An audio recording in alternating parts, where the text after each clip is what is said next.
Bapak Ibu, mari kita berdoa kepada Tuhan. Sampai detik ini, jika kami mampu, itu karena anugerah-Mu yang menopang iman kami, yang membawa kami kembali dalam persekutuan yang indah dengan Tuhan. Disinilah kami melihat betapa baiknya Tuhan sebagai kekuatan yang besar dalam kehidupan kami, ketika kami boleh berjalan di tengah-tengah dunia yang fana ini. Tuhan, kami merindukan Tuhan menyapa kami merindukan Tuhan berbicara kepada kami, menegur kami, mengoreksi iman kami, supaya kami kembali kepada Tuhan. Untuk itu berotoritaslah atas kami, memberkati kami dalam pemberitaan firman Tuhan.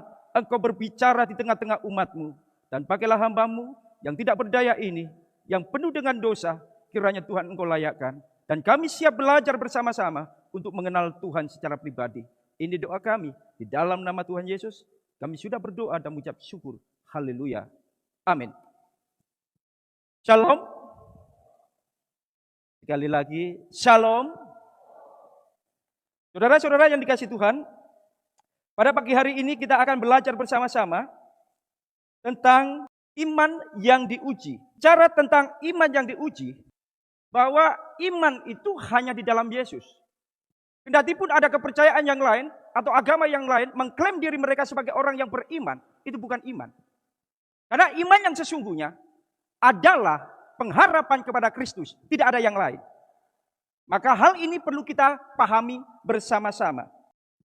Bahwa bicara tentang iman, Bapak Ibu Saudara sekalian, banyak orang mengira yang dipuji adalah iman yang tenang tanpa ada masalah, tanpa ada pergumulan dalam hidupnya. Padahal Alkitab justru menunjukkan sebaliknya. Apa itu? Iman yang dipuji lahir dan terbukti lewat ujian. Bukan karena penderitaan itu menyenangkan Bapak Ibu. Bukan. Tetapi karena ada tujuan yang sedang Tuhan kerjakan dalam kehidupan orang percaya. Bapak Ibu, saya ajak untuk membuka di dalam surat Yakobus pasal yang pertama ayat 2 sampai ayat yang keempat. Saya akan bacakan dan Bapak Ibu boleh mengikuti di dalam hati. Firman Tuhan berbunyi demikian. Saudara-saudaraku, anggaplah sebagai suatu kebahagiaan apabila kamu jatuh ke dalam berbagai-bagai pencobaan. Sebab kamu tahu bahwa ujian terhadap imanmu itu menghasilkan ketekunan. Dan biarkanlah ketekunan itu memperoleh buah yang matang, supaya kamu menjadi sempurna dan utuh dan tak kekurangan suatu apapun. Bapak Ibu Saudara yang dikasihi Tuhan, kita tahu latar belakang daripada surat Yakobus ini ditulis oleh saudara Tuhan Yesus. Kalau Bapak Ibu baca di dalam Matius 13 ayat yang ke-55, Markus pasal yang ke-6 ayat yang ke-3, itu jelas sekali. Yakobus saudara Tuhan Yesus pada awalnya enggak percaya bahwa Kristus itu adalah Tuhan.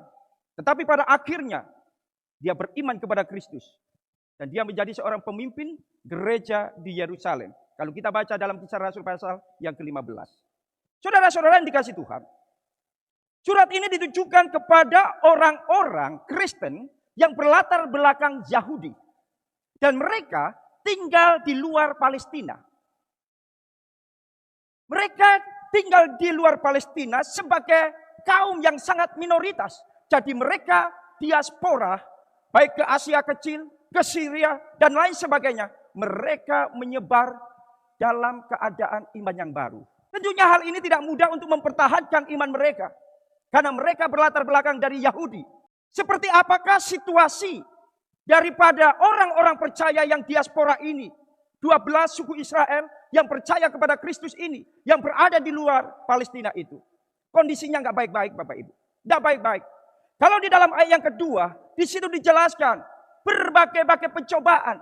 Itulah yang dihadapi oleh orang-orang Kristen pada saat itu. Bukan hanya itu, mereka hidup dalam penderitaan. Kalau Bapak Ibu juga baca dalam Yakobus 2 ayat yang ke-6, pasal 5 ayat 1 sampai 6, itu jelas sekali bagaimana mereka dalam keadaan yang miskin. Karena mereka nggak bisa berkarir. Ada unsur politik di situ.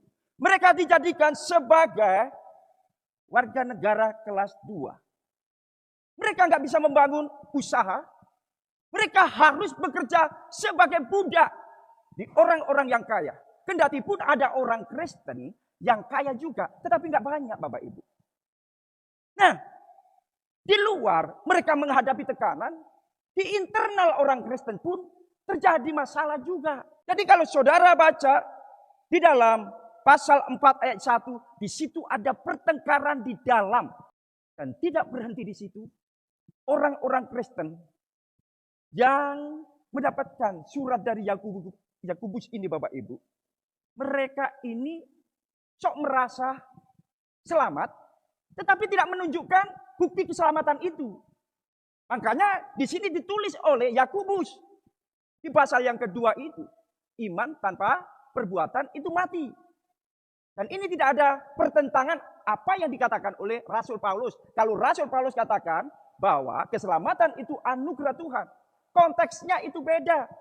Rasul Paulus melayani orang-orang yang taat terhadap hukum Tuhan dan menekankan perbuatan baik. Makanya Rasul Paulus katakan, bukan perbuatan baik, engkau diselamatkan karena anugerah. Tapi kasus yang dihadapi oleh Yakobus berbeda Bapak Ibu. Mereka sok selamat, tetapi buah dari keselamatan itu nggak ada Bapak Ibu. Makanya di sini timbul masalah di internal. Ada orang-orang yang kaya memperkerjakan orang Kristen yang miskin, sama-sama orang Kristen ini Bapak Ibu. Tetapi gajinya, upahnya ditahan. Maka Yakobus melihat keadaan orang-orang Kristen seperti ini bukan orang yang beriman. Yang bukan menjadi haknya, kenapa harus ditahan? Ini kan bahaya sekali gitu loh. Jadi ada orang Kristen, saudara sendiri. Tapi dipandang bukan sebagai saudara dalam Kristus. Ini masalah Bapak Ibu. Makanya Yakobus mengatakan kepada orang-orang Kristen yang berada di perantauan ini, supaya mereka mengkoreksi iman mereka. Benar enggak mereka beriman di dalam Kristus?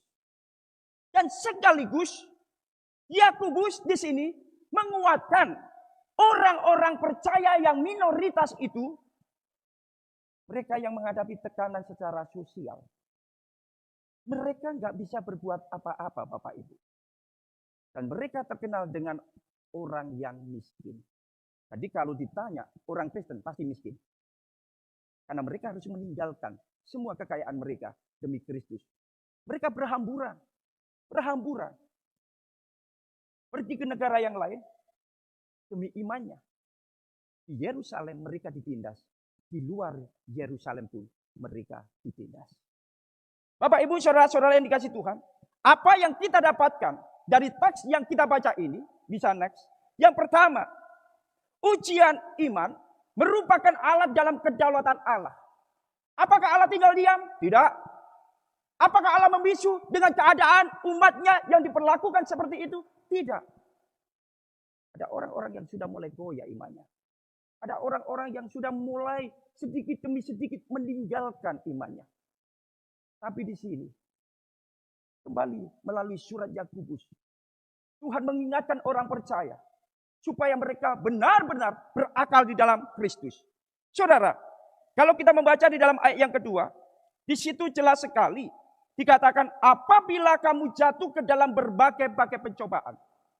Yakobus tidak mencatat jika kamu jatuh dalam pencobaan. Apa bedanya? Kata jika dan apabila. Kalau bicara kata jika, berarti itu masih kemungkinan. Tapi kalau bicara apabila kamu jatuh ke dalam pencobaan, itu bicara tentang kepastian. Artinya apa? Bahwa kehidupan orang Kristen tidak bisa Anda berdampingan dengan penderitaan. Bapak Ibu, tentunya konteks ini adalah penderitaan karena iman. Bukan penderitaan masalah yang lain. Saudara-saudara yang dikasih oleh Tuhan Yesus Kristus. Seorang teolog bernama Sproul, dia katakan seperti ini. Allah menggunakan pencobaan dalam hidup orang percaya untuk membentuk karakter dan memperdalam iman mereka. Jadi jelas sekali. Kadangkala Tuhan mendatangkan alat pahat itu nggak jauh-jauh Bapak Ibu. Dalam kehidupan kita, kadangkala suami bisa menjadi alat pahat bagi istri. Kadangkala juga istri menjadi alat pahat bagi suami. Bisa juga orang tua menjadi alat pahat bagi anak-anak atau sebaliknya. Iman itu perlu dibentuk. Iman itu perlu diuji. Supaya kelihatan aslinya itu emas atau bukan. Jika itu emas dilempar di lumpur pun, ketika diambil tetaplah itu emas. Jika itu emas dilempar di api, maka diambil tetaplah itu emas. Makanya iman dan perasaan itu berbeda Bapak Ibu. Tapi banyak orang mengikut Tuhan, dasarnya bukan iman tetapi perasaan. Apa bedanya? Kalau perasaan dipengaruhi apa yang ada di luar masuk ke dalam. Tetapi kalau iman sama sekali tidak dipengaruhi apa yang ada di luar. Di luar berubah, dia nggak akan mungkin berubah. Apa yang dikatakan Rasul Paulus? Pedangkah? Kelaparan,kah? Penderitaankah? Bahkan mautkah? Tidak akan mungkin sanggup memisahkan aku daripada kasih Kristus. Bapak Ibu, kalau kekristenan itu tenang-tenang, itu belum teruji. Kalau kekristenan itu aman-aman dan merasa nyaman, itu belum teruji Bapak Ibu. Bapak Ibu yang dikasih Tuhan. Ini sesuatu yang kembali mengingatkan kepada kita. Perlu kita merenungkan diri. Apakah selama ini aku mendasari ikut Yesus karena benar-benar beriman kepada Dia, atau mendasari berdasarkan perasaan? Gara-gara nggak disalami. Gara-gara nggak disalami. 1 bulan nggak mau ke gereja. Saya percaya di sini nggak ada, Bapak Ibu. Di sini saya disambut dengan asarnya. Selamat pagi Bapak. Ketika masuk Bapak Ibu, hati saya itu damai. Sudah, kalau gitu khotbahnya 10 menit aja. Kenapa demikian? Asarnya aja sudah bisa melayani dengan baik.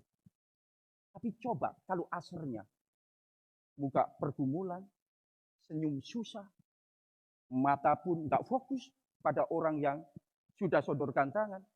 Saya percaya jemaat datang duduk, pulang lebih bergumul lagi. Tapi di sini luar biasa loh. Saudara-saudara yang dikasih Tuhan. Sekali lagi, Tuhan tidak jauh-jauh untuk menghadirkan alat pahat. Jadi Tuhan sedang membentuk karakter kita. Tuhan sedang memperdalam iman kita. Dan itu perlu diuji. Bapak Ibu, saudara-saudara yang dikasih Tuhan. 2019 kami mendirikan rumah Tuhan. Itu bulan Juli kami bangun. Enggak besar Bapak Ibu. Bulan Desember, saya diinterogasi dalam masjid. Ada 7 orang di situ. Interogasi saya satu-satu. Satu-satu orang mengeluarkan banyak sekali pertanyaan. Ada orang satu yang ngompor-ngompor bukan main Bapak Ibu. Istri saya melarikan diri. Waduh kok ditinggal sendiri ya. Ternyata berlutut pulang ke rumah Bapak Ibu. Saya sendirian di dalam itu sama 7 orang. Dengan pemuka-pemuka agama mereka. Saya dituding-tuding seperti itu. Anda bangun apa? Saya bilang, ya nanti aja kalau sudah selesai. Anda orang yang pertama kali saya undang. Orang ini vokal sekali. Orang ini mengintimidasi saya. Orang ini berusaha menekan saya. Tapi puji Tuhan, Roh Kudus mampukan saya pada saat itu. Kalau enggak, saya pasti tinggalkan pekerjaan Tuhan Bapak Ibu. Bapak Ibu, apa yang terjadi? 7 orang menghakimi saya macam-macam. Dan mereka katakan, biarkan saja selesai. Setelah selesai, kita akan bangun kekuatan untuk apa? Tutup. Bapak Ibu yang dikasih Tuhan. Iman kami diuji. Kesetiaan kami melayani Tuhan diuji pada saat itu. Intel ngasih informasi. Pak ada pergerakan massa. Pak hati-hati. Kami dapat telepon dan lain sebagainya. Bapak Ibu yang dikasih Tuhan. Ternyata mengikut Tuhan harus pikul salib. Menderita, yes menderita. Makanya saya katakan teologi kemakmuran itu menyesatkan iman orang Kristen. Dan itu yang kami alami Bapak Ibu. Apa yang kami lakukan? Kami cuma mempunyai kekuatan di lutut kami dan tangan kami. Kami berlutut bersama istri dan beberapa orang Kristen yang kami bina Bapak Ibu. Karena memang penginjilan kami itu sasarannya adalah orang-orang di luar Kristus. Akhirnya jadi masalah besar Bapak Ibu. Ada yang Muhammadiyah kena juga. Akhirnya kami bina juga. Banyak yang NU juga kami bina juga. Akhirnya di perumahan itu pada saat interogasi saya. Pak Teguh, orang-orang yang ikut Pak Teguh cukup banyak sekarang. Itu nggak boleh dilanjut itu bangunan itu. Saya diam aja. Lalu terakhir saya mau pulang. Saya pamit. Dengan 7 orang itu, saya tuding orang yang kompornya terlalu meledak itu Bapak Ibu. Saya bilang gini, Anda orang pertama yang kalau bangunan itu selesai, Anda orang pertama yang saya akan undang ke tempat saya. Pulang Bapak Ibu, hatinya juga cepat-cepat Bapak Ibu. Dak-dikduk. Bukan berarti kalau orang beriman itu juga tanpa ada rasa takut juga. Ada itu. Tapi Tuhan kuatkan, Tuhan kuatkan. Tuhan yang berbicara. Akhirnya apa yang terjadi Bapak Ibu? Kami berlutut, berdoa puasa. Ternyata Tuhan singkapkan. Ada yang backing juga Bapak Ibu. Angkatan laut. Perwira tinggi Angkatan laut. Tapi dalam hati saya bangga sekali punya Yesus Kristus. Dia yang punya banyak bintang-bintang di langit. Bintang aja dia punya kan gitu. Kalau dia cuma bintang satu, kan kecil kali kan Bapak Ibu ya. Kami berdoa, kami berpuasa Bapak Ibu. Jemaat yang lain tidak berani Bapak Ibu. Hanya beberapa orang kami berlutut, kami menangis Bapak Ibu. Itu 2019 Desember. Tahukah Bapak Ibu? 2020 orang ini kuat tiap hari Bapak Ibu. Tiap hari itu jogging sama istrinya. Oh orangnya betul-betul agresif kuat. Tahukah Bapak Ibu? Ketika kami membersihkan lantai 2 Bapak Ibu. Di ruang gereja itu. Rumah kami depannya masjid Bapak Ibu. Doanya bunyi. Innalillahi roji'un. Buka pintu luar. Siapa ini yang ini? Kami tidak pernah mendoakan orang-orang ini untuk binasa. Enggak. Justru kami berdoa Tuhan kasihi mereka. Kalau bisa ada yang bertobatlah Tuhan untuk menjadi pengikut Engkau. Sudah apa yang terjadi? Ternyata orang yang saya tunjuk Bapak Ibu di masjid itu dipanggil Tuhan. Saat itulah Bapak Ibu Tuhan gerakkan saya. Kau bangkit, jangan lemah. Kamu harus kuat. Dan saat itu Tuhan kasih hikmat. Cepat kamu ke Kementerian Agama. Ke Bimas Kristen. Ngurus apa? Surat. Pada saat itu orang kampung ketakutan semua. Karena mereka memang tahu kumpulan mereka itu sedang interogasi saya di tempat ibadah itu. Akhirnya yang awalnya itu tidak berani tanda tangani RT RW kelurahan. Hari itu peristiwa itu membuat RT RW. Pak RT, saya mau urus tempat itu, tolong ditandatangani. Oh, ini ya Pak Teguh, untuk pembinaan. Iya Pak, langsung Bapak Ibu. Karena Tuhan, di luar dari pemahaman kita. Tuhan cuma inginkan taat dan teruslah beriman. Bapak Ibu, saudara-saudara yang dikasih Tuhan. Tidak berhenti di situ Bapak Ibu. Setahun lagi, ya tahun kemudian, yang backingi perwira tinggi Bapak Ibu. Istrinya usia 34 tahun. Dengar juga toa itu dibunyikan. Innalillahi. Ternyata dipanggil Tuhan. Padahal setelah goes loh Bapak Ibu. Goes. Dilarikan di rumah sakit di Perak. 5 hari bunyi toa itu. Akhirnya kekuatan mereka dipecah sama Tuhan. Yang namanya perwira ini. Meninggalkan tempat itu. Dan dia mutasi di Kediri. Mereka tidak punya backingan. Mereka pada saat itu ketakutan. Dan bukan berhenti di situ Bapak Ibu. Karena kami tahu siapa saja orang-orang termasuk ada orang Kristen yang ikut tanda tangan karena apa? Tekanan. Kami doakan satu persatu. Tahukah saudara? Kami tidak pernah minta supaya Tuhan membalas mereka dengan sakit penyakit. Enggak pernah Bapak Ibu. Enggak pernah. Kami mengasihi mereka. Dan apa yang terjadi Bapak Ibu? Satu gang yang tanda tangan itu masuk rumah sakit semua. Tanpa kecuali. Orang Kristen yang tanda tangan Bapak Ibu meninggalkan rumahnya 1 tahun kosong rumah itu. Karena ketakutan. Saya nggak tahu Tuhan mau kerjakan apa seperti itu. Nggak lama kemudian Bapak Ibu. 2023 kalau nggak salah. Kami diangkat menjadi pengurus RT. Istri diangkat jadi bendahara. Sekarang kami melayani mereka. Tetaplah setia. Tetaplah beriman. Disitulah iman diuji. Kalau Bapak Ibu aman-aman saja. Belum tentu teruji. Di Jawa itu nggak gampang Bapak Ibu mendirikan rumah Tuhan. Desember lalu saya menyelesaikan masalah GBIB. Desember kemarin Bapak Ibu. Spanduk besar-besaran, gereja mau bangun yang namanya rumah pastori. Di demo ada 55 tanda tangan. Saya pagi-pagi datang, saya berdoa supaya Tuhan luluhkan hati aparatur di tempat ini. Supaya menyelesaikan itu. Takutan Bapak Ibu. Bukan bangun gereja, bangun rumah pastori Bapak Ibu. Iman kami sedang diuji sama Tuhan. Apakah engkau percaya karena melihat? Ataukah engkau percaya karena tidak melihat? Rasul Paulus dengan jelas mengatakan, aku percaya bukan karena aku melihat. Aku percaya karena aku tidak melihat. Betul ya Bapak Ibu ya? Kalau percaya, melihat Bapak Ibu, dasarnya melihat. Itu gampang Bapak Ibu. Lalu saya bilang, bro, ayo besok kita makan-makan. Ah, kamu gak punya duit kok, nyuruh aku, ngajak aku makan. Tak buka dompet saya, tak buka. Percaya nggak? Langsung ikut nggak? Pasti ikut. Oh iya yo, oke. Baru bayaran ya. Tapi, yuk kita besok makan-makan. Tapi tidak ada sesuatu yang dinampakkan. Itu susah. Tuhan tidak kelihatan. Tuhan adalah roh. Bagaimana mempercayai sesuatu yang tidak kelihatan? Itu betapa sulitnya Bapak Ibu. Tetapi itulah yang Tuhan mau dalam kehidupan kita. Saudara-saudara yang dikasihi oleh Tuhan Yesus Kristus. Bagaimana kita bisa tetap teguh dalam iman? Yang pertama, kita harus berakar dalam firman. Kenapa kita harus berakar dalam firman? Karena firman itu yang mengubahkan cara berpikir kita. Firman itulah yang mengubahkan mindset kita. Metanoia itu bukan di sini. Metanoia itu di sini. Ketika seseorang memiliki pemahaman yang benar, pertobatan, maka semuanya ikut berubah Bapak Ibu. Ada orang mengatakan rokok itu enak. Kalau nggak rokokan itu banci. Padahal di level rokok jelas sekali kan.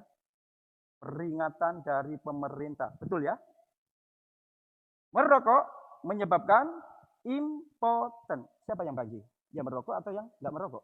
Kenapa ada orang mengatakan, oh nikmat sekali itu. Rokok itu nikmat sekali. Kenapa? Paradigmanya seperti itu. Tapi kalau orang sudah paradigmanya sudah dirubah karena kebenaran firman Tuhan, maka dia memikirkan yang jauh lebih baik uang itu untuk digunakan untuk apa. Saudara-saudara yang dikasih Tuhan. Makanya di sini harus berakar dalam firman supaya kita tetap teguh dalam iman. Semakin firman itu kita pahami lebih besar, lebih luas, semakin dalam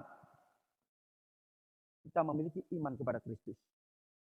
Kalau pohon akarnya terlalu pendek Bapak Ibu, dangkal, itu ada badai, habis juga. Tetapi kalau pohon semakin berakar ke dalam, akar ke dalam, dalam, itu digoyahkan dengan apapun juga nggak bisa Bapak Ibu. Betapa pentingnya firman Tuhan itu, karena mengubah cara berpikir kita.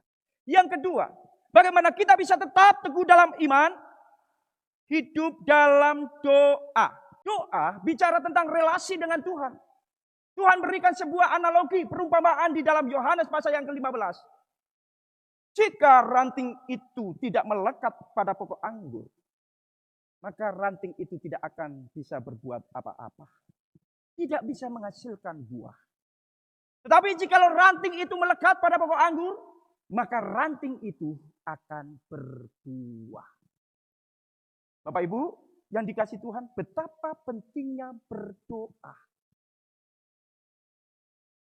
Saya senang dengan isi doanya seorang jenderal yang bernama Douglas MacArthur. Dalam doanya dia memiliki satu anak. Tetapi isi doanya itu berkualitas dan berbobot. Dia nggak pernah berdoa, Tuhan berkati anak saya supaya hidupnya baik-baik aja. Enggak seperti itu. Tapi dalam doanya isinya, Tuhan, jangan beri anakku kenyamanan dalam hidupnya. Supaya dia mengerti arti daripada kehidupan. Tuhan, jangan beri anakku kelimpahan.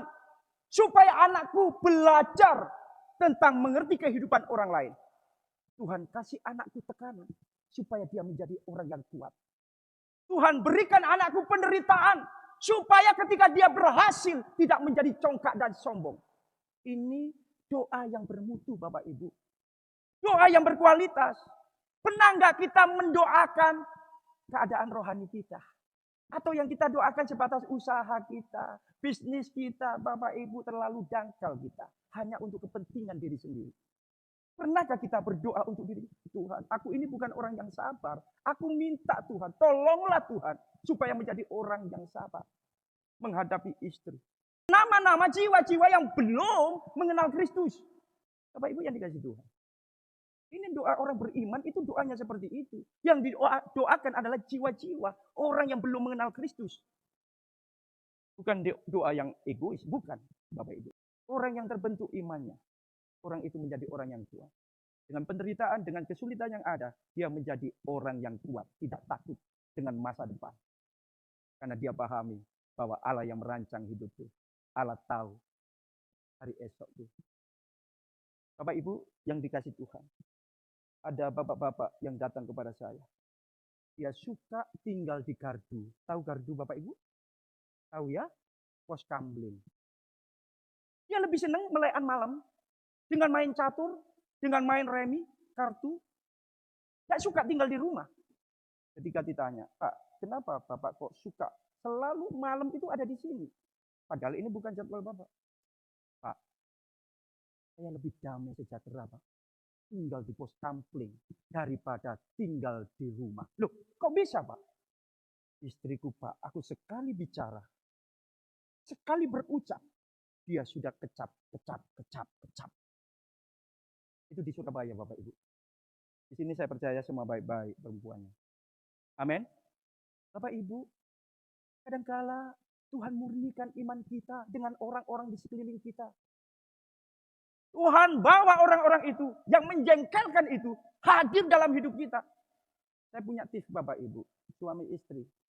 Namanya suami istri kan tidak mungkin, tidak ada perselisihan. Namanya beda kan? Ya. Perempuan, laki-laki. Itu beda, Tuhan setting beda Bapak Ibu. Jangan cari yang sama. Kalau sama, bahaya Bapak Ibu. Saya punya tips. Dalam pertengkaran itu harus sehat juga Bapak Ibu. Yang pertama, kalau Bapak Ibu bertengkar, bikinlah jadwal pertengkaran. Hari Senin, hari Selasa, hari Rabu. Itu jadwalnya suami yang bicara. Hari Kamis, hari Jumat, hari Sabtu. Itu jadwalnya istri yang bicara. Hari Minggu. Itu jadwalnya Tuhan yang bicara. Apa maksudnya? Maksudnya begini. Kalau suami lagi bicara, istri belajar untuk mendengarkan. Kalau istri sedang bicara karena jadwalnya, maka suami juga belajarlah untuk mendengarkan. Pasti itu aman Bapak Ibu. Masalah bisa selesai. Yang kedua Bapak Ibu, selain bikin jadwal pertengkaran, bikinlah tema pertengkaran. Kalau saya tidak ada tema khotbah Bapak Ibu, itu akan lari kemana-mana. Iya kan? Kalau temanya istri menghidangkan kopi terasa asin karena salah ambil garam, ya sudah cukup di situ. Ini ya, mama ya, hari ini diulangi lagi ya.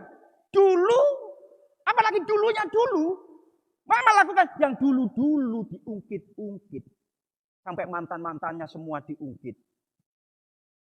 Tuh temanya apa? Kalau temanya kopi keasinan, ya cukup di situ. Gak usah lari-lari kemana-mana. Jadi itu pertengkaran yang sehat. Yang pertama bikinlah jadwal. Dan yang kedua bikinlah tema. Nanti dipraktekkan di rumah ya. Bapak Ibu yang dikasih Tuhan. Yang berikutnya, bagaimana kita bisa tetap teguh dalam iman? Setia dalam persekutuan. Kalau Bapak Ibu baca di dalam pasal yang kelima ayat 16 itu jelas sekali. Pasal yang keenam juga jelas sekali di situ. Saling mendoakan satu dengan yang lain. Ini ada persekutuan. Ada orang ngomong seperti ini. Pak, Tuhan itu maha hadir nggak? Iya, maha hadir. Kalau begitu aku nggak usah ke gereja Pak. Karena di gereja banyak orang munafik. Munafik Pak. Apa maksudnya? Muka nabi pikiran kotor Pak. Nggak mau saya ke gereja. Banyak orang Kristen munafik. Kalau di gereja duduk manis seperti bak malaikat. Tetapi kalau di tempat kerjaan Pak. Kata-kata kotor Surabayaan. Keluar semua Pak. Maki-maki keluar semua.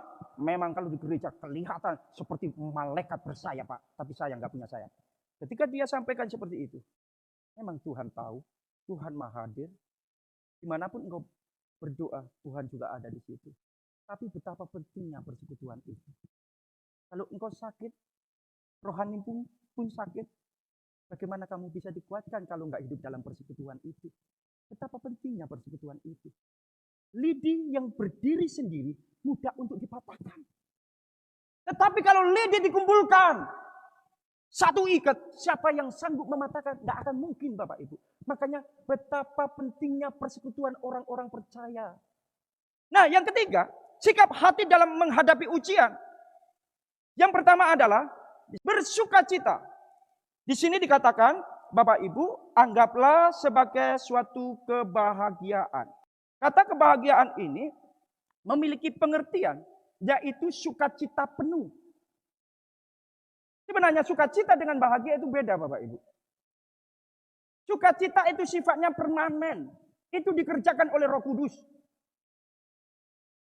Ya. Kalau bahagia, itu menyangkut masalah perasaan. Dapat sesuatu, oh senang. Tapi kalau nggak dapat sesuatu, suami dibilang jangan pulang ya, jangan pulang, jangan pulang. Nah ini perasaan. Bersukacitalah ketika engkau sedang diuji oleh Tuhan. Karena di situ letak kekuatanmu. Engkau semakin kuat, semakin kuat. Yang kedua, sikap hati dalam menghadapi ujian, yaitu percaya, trust. Memberikan seluruh hidupnya kepada Kristus, terserah Kristus mau apain kita. Kalau Bapak Ibu pernah baca kisahnya Charles Blondin, ya warga negara Perancis ya. Dia sudah biasa untuk menaklukkan di abad yang ke-19, menaklukkan gedung-gedung yang tinggi. Saat itu dia sedang menguji nyalinya. Pergi ke Amerika, dan di situ dia bikin atraksi. Atraksinya itu apa? Dia berjalan di atas tali tanpa pengaman. Dan bawahnya itu adalah Sungai Niagara. Air terjun Bapak Ibu. Yang kedalamannya dari permukaan itu 60 meter. Bapak Ibu yang dikasih Tuhan. Hal ini ketika dia membuat sebuah atraksi tanpa ada pengaman. Di situ dia berjalan, mondar-mandir, orang tepuk tangan. Ketika sampai di tepi yang berikutnya, mereka tepuk tangan. Lalu yang tepuk tangan itu ditantang oleh Pak Blondin. Bapak, ayo ikut aku berjalan di atas tali ini. Mereka ketakutan. Jangan, aku masih punya bini, anak-anakku masih kecil. You yang masih muda, ayo naik bersama dengan saya. Semua orang menolak. Tapi ada seorang anak kecil yang berkata, saya berani, saya mau ikut, saya mau berjalan. Dengan tanpa ragu-ragu Bapak Ibu. Dia berjalan dengan Pak Blondin ini. Berjalan. Santai aja dia. Santai. Ternyata ketika diwawancarai. Anak kecil, kamu siapa? Aku adalah anaknya Pak Blondin. Oh, makanya nggak meragukan. Tidak meragukan keahlian papanya. Kadang-kala kita mengaku anak Tuhan. Ya kan? Tapi ketika diperhadapkan dengan masalah, kita lari meninggalkan Tuhan. Berapa banyak orang Kristen yang sikap hidupnya seperti orang ateis praktis. Aktif melayani, iya, bisa. Tapi hubungan dengan Tuhan itu tidak ada. Kadang-kala kita suka dipuaskan kognitif kita. Tetapi nggak sampai pada perilaku kita. Sayang. Sangat disayang. Mungkin kita suka cari dengan pendeta-pendeta yang hebat dan lain sebagainya. Hanya untuk memuaskan kognitif kita. Tapi tidak mendarat di perilaku kita. Yang ketiga, tekun. Sikap hati dalam menghadapi ujian adalah tekun. Kata tekun ini dalam bahasa aslinya hupomone. Hupomone itu artinya keteguhan hati. Teguh hatinya. Tidak tergeserkan oleh apapun juga. Bisa dikatakan sabar. Tetapi bukan sabar yang pasif, tetapi sabar yang aktif. Jadi kata tekun ini sama seperti Bapak Ibu, kalau ada bunga Bapak Ibu, ya bunga ditaruh di sini, mungkin kelihatan indahnya, tapi nggak ada harumnya. Bunga itu menjadi harum jika bunga itu dihancurkan, keluar minyaknya. Semua ruangan ini akan menghirup bau bunga ini. Ini yang dimaksud ketekunan. Jadi bukan sekedar sabar, Tetapi kesabaran yang menghasilkan sesuatu yang mengharumkan. Saudara nggak usah takut. Kalau mungkin saudara dalam keadaan yang miskin, tapi hidup dalam prinsip kebenaran, nggak usah takut dengan kemiskinan itu. Tapi celakalah engkau yang kaya, tapi hidup tidak takut akan Tuhan. Bapak Ibu silakan kaya, tapi belajarlah rendah hati. Belajarlah rendah hati. Saudara yang dikasih Tuhan, saya tidak tahu. Ujian apa yang sedang Tuhan kerjakan dalam kehidupan saudara, saya tidak tahu. Tapi percayalah, firman Tuhan ini mengajar kepada kita sekalian. Pak, saya ini disekuti. Dalam pekerjaan saya dijatuhkan. Tidak usah takut. Orang lain bisa menjatuhkan. Tapi kalau Tuhan sudah memberkati, tidak ada satupun orang yang sanggup menutupnya.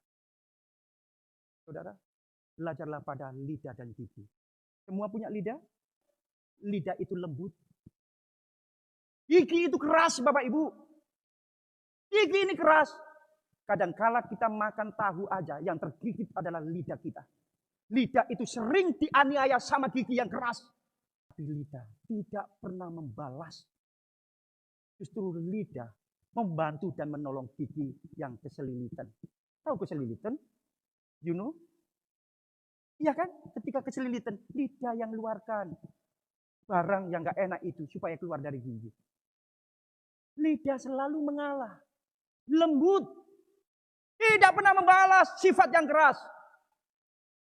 Sekarang saya tanya, Bapak Ibu yang punya gigi, usia Bapak Ibu yang usia 40 ke atas, yang tanggal lidah kita atau gigi kita? Halo? Kalau Bapak Ibu menutup mulut, berarti banyak yang tanggal gigi Bapak Ibu. Kalau melawan orang yang keras, belajarlah lemah lembut sama seperti Kristus. Tidak ada orang yang keras itu bisa eksis Bapak Ibu, hancur hidupnya. Itu yang sudah kami alami Bapak Ibu.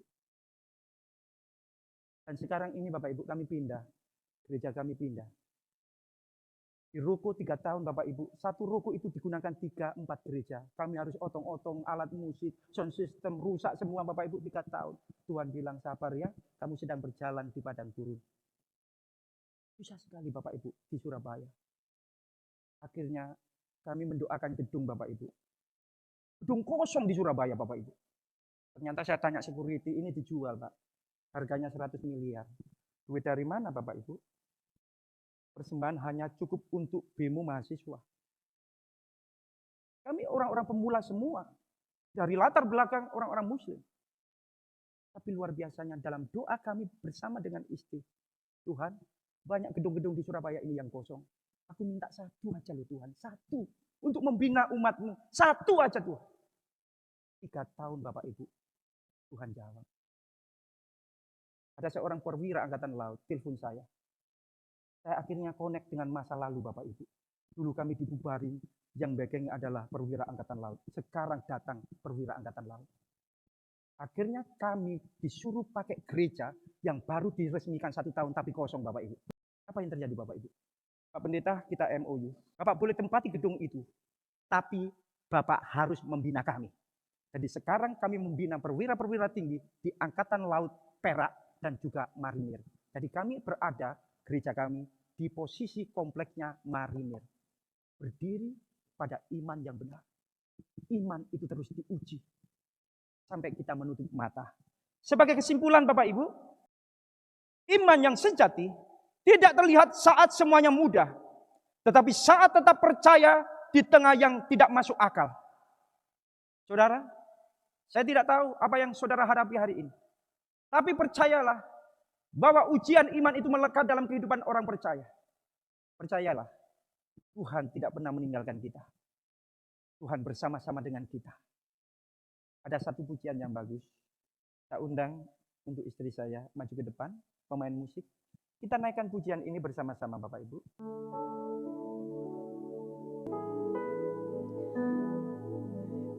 Jiwaku bertanya. Mari Bapak Ibu yang bisa kita naikkan pujian ini. Masih ada harapan. harapan melewati tangisan, rasa sesak di dada. Imanku berkata, Tuhanku yang pegang kuasa,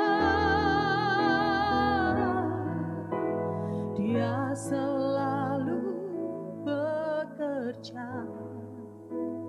meski mataku tak melihat.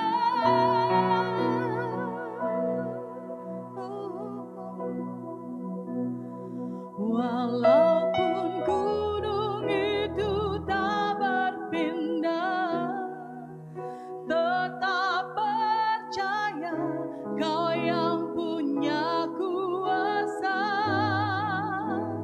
Sekalipun ku dalam lembah gelap, tak mengapa asal Kau di sampingku. Walaupun masalahku masih ada, tetap percaya rencanamu terindah. Idarimu takkan pernah berubah. Iman yang aku pegang padamu, Tuhan yang setia.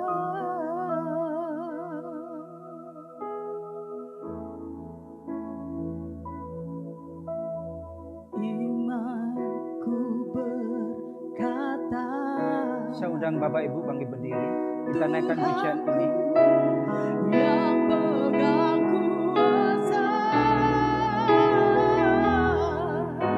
Dia selalu bekerja meski mataku tak melihat.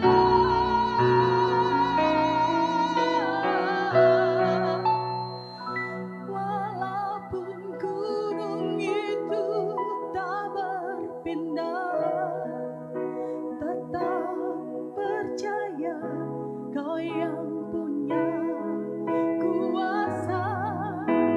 Sekalipun ku dalam lembah gelap, tak mengapa asal Kau di sampingku. Walaupun masalahku masih ada, tetap percaya rencanamu terindah. Pribadimu takkan pernah berubah. Iman yang aku pegang padamu, Tuhan yang setia. Bapak Ibu yang bisa, mari kita memuji bersama. Walaupun gunung itu tak berpindah, tetap percaya Kau yang punya kuasa. Sekalipun ku dalam lembah gelap, tak mengapa asal Kau di sampingku. Walaupun masalahku masih ada, tetap percaya rencanamu terindah. Pribadimu takkan pernah berubah. Iman yang aku pegang padamu,